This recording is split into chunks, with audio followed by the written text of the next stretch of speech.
কথা। একটা গ্রামে একটা পরিবার থাকতো। ওই পরিবারে একটা স্ত্রী আর একটা পুরুষ থাকতো। পুরুষের নাম মুকুট আর স্ত্রীর নাম মালা ছিল। মুকুট নিজের ঘর চালানোর জন্য দিনভর জঙ্গলে কাঠ কাটতো আর গ্রামে বিক্রি করত। রোজকার মতন ওই দিনে মুকুট নিজের কুঠারি নিয়ে জঙ্গলে কাঠ কাটতে গেছিল। আর জঙ্গলে যাবার পর গাছ কাটতে শুরু করলো। আরে বাহ, অনেক সুন্দর গাছ।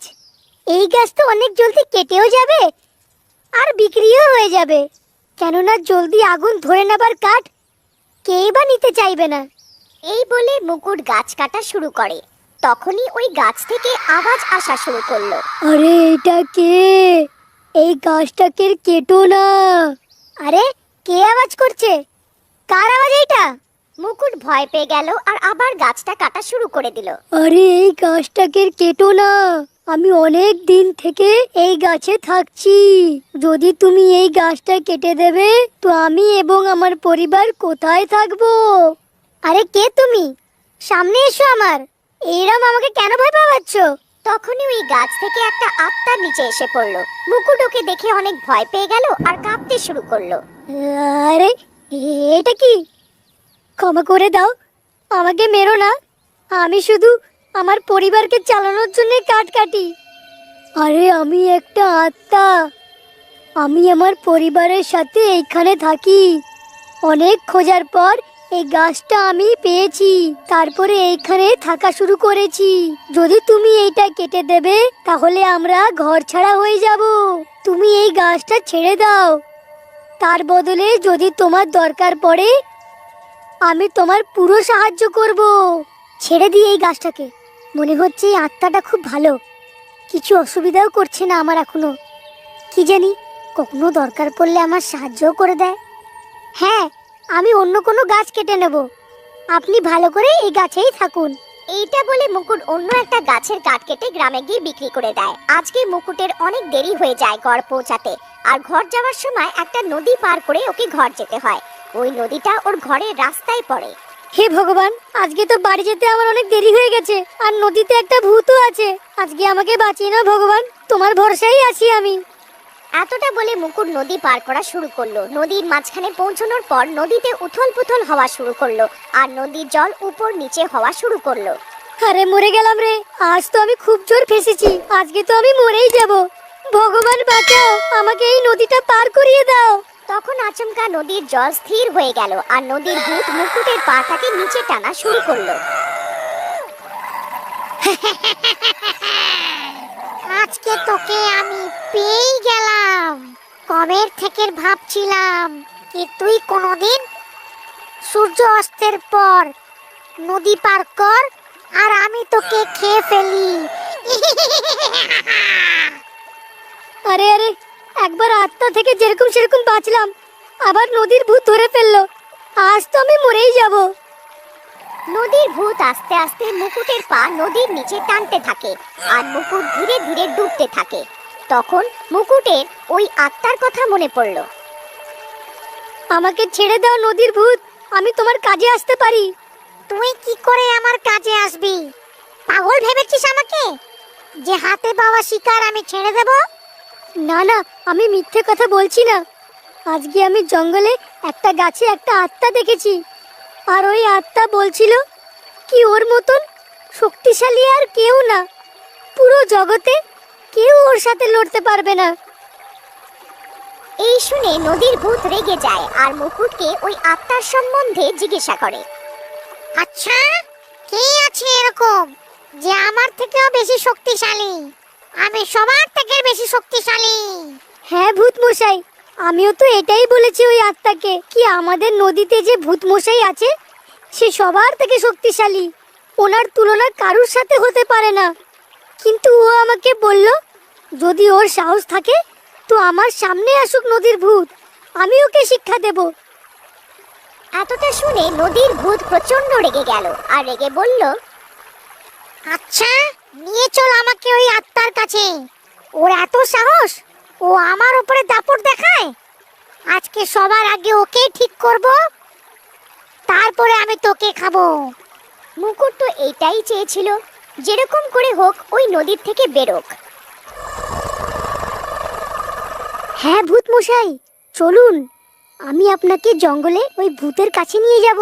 ভূত মশাই, আপনি আমার পিছন পিছন আসুন, না হলে ওই আত্মা জেনে যাবে কি আপনি আমার সঙ্গে আছেন আর ভয় পেয়ে পালিয়ে যাবে। তুমি ঠিক বলছো, চলো, তুমি আগে আগে চলো, আর ওই আত্মাকে গাছের থেকে নিচে নামাও আগে। তারপর মুকুট জলদি জলদি দৌড়ে ওই গাছের আত্মার কাছে গেল আর বলল, আরে গাছে থাকার আত্মা, কৃপা করে দেখা দিন। কে তুমি যে আমাকে এই সময় ডাকছো? আজকে আমি বলছিলাম, আজকে সকালে আমি গাছ কাটতে এসেছিলাম আর আপনার সাথে কথা হয়েছিল কি আপনি গাছের বদলে আমাকে সাহায্য করবেন। হ্যাঁ হ্যাঁ, ঠিকই, বলো কি হয়েছে? আত্মা গো, কথা এটা ছিল কি, আজকে কাঠ বিক্রি করার পর আমার বাড়ি ফিরতে দেরি হয়ে গেছিল, আর ঘরে ফেরার সময় আমাকে একটা নদী পার করতে হয়। ওই নদীতে একটা ভূত থাকে যার শক্তি শুধু নদীতেই কাজ করে, সেই জন্যে ও শুধু নদীতেই শিকার করে, ওটাও সূর্য অস্ত হয়ে যাওয়ার পর। তখনই ওর শক্তি অনেক বেড়ে যায়। তো আজকে আমাকেও নদীর মাঝখানে আটকে দিয়েছিল আর ও আমাকে মারতেও যাচ্ছিল। তো আমি আপনার নাম নিয়ে ওকে বললাম আপনার সাথে লড়াই করার জন্যে, নিজেকে বাঁচানোর জন্য। আপনি আমার সাহায্য করুন, না হলে ওই নদীর ভূত আমাকে মেরে ফেলবে। তুমি নির্ভয়ে থাকো, আমি বুঝে গেলাম আমাকে কি করতে হবে। তুমি শুধু ওকে এইখানে নিয়ে এসো। মুকুট দৌড়ে গেল আর নদীর ভূতকে বলল যে ও আত্মাকে ভুলিয়ে ভালিয়ে গাছের তলায় নিয়ে এসেছে। নদীর ভূত রেগে গিয়ে লড়ার জন্য গাছের ভূতের সামনে গিয়ে দাঁড়ালো, ওকে সচেতন করলো। এই আত্মা, কি বলছিলিস? তুই সব থেকে বেশি শক্তিশালী, আয় লড় আমার সাথে। হ্যাঁ ঠিকই তো, আমি সব থেকে শক্তিমান আছি, আমার সামনে কেউ টিকতে পারবে না। তারপর ওই দুইজন আত্মা আর ভূত লড়াই করার জন্য এগিয়ে গেল। তখনই নদীর ভূত আনাকানি করা শুরু করলো। কেন রে ভূত, কি হলো? আয় লড় আমার সাথে। নদীর ভূত লড়ার জন্য এগিয়ে গেল, কিন্তু দুর্বল বোধ করলো। এইটা আমার কি হলো? আমার শক্তি কাজ করছে না কেন? আত্মা তখনই ভূতের উপরে হামলা করে দিয়েছিল, আর তখন আত্মার পরিবারও ওই গাছের থেকে নিচে এসে গেছিল আর নদীর ভূতকে ঘিরে নিয়েছিল। এখন তুই কি করবি ভূত? দেখ আমার পরিবার কত বড়। ভূত ওই আত্মাগুলোকে দেখে ভয় পেয়ে গেল।